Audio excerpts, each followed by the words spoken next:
Songs of the Forest has plenty of what the original Forest offered, but when it comes to what's new, there's no better place to start them.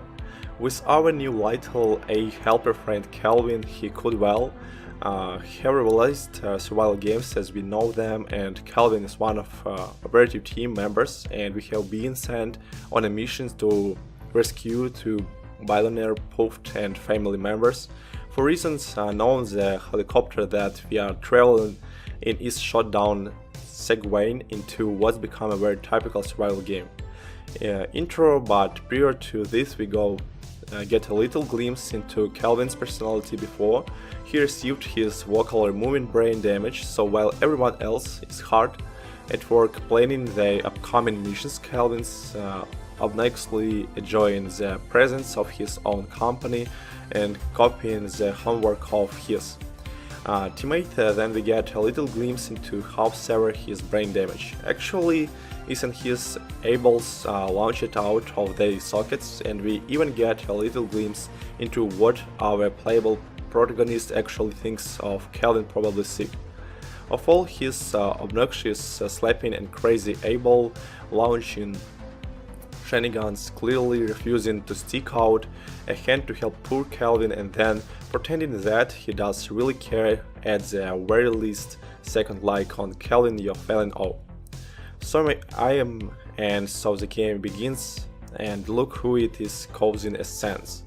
It's always about you, Kelvin. I was glad to see you got his eyeballs back at least, but I soon realized he is completely mute and void of all emotions. I thought this has got the potential to blossom into a very real relationships. Similar to mine, and the missions actually accept that I'm the Kelvin. I started handing out written instructions for Kelvin to execute via my notepad, and off he went now base building.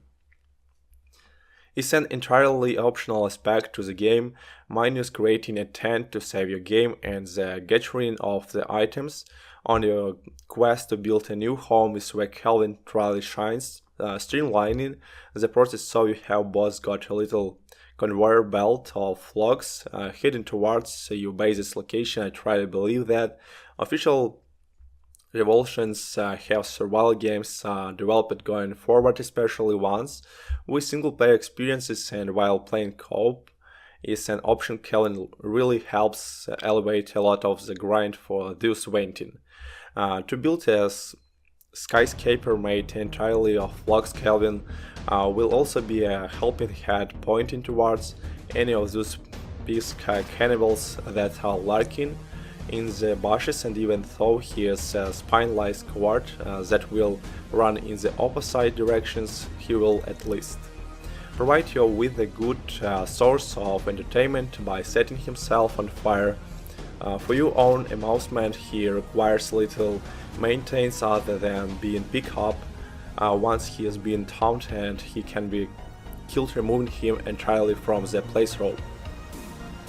But Kelvin is not the only potential helping hand found on the island, so a mysterious 3-armored and 3-legged succub style and elegant Valerian will grace you with.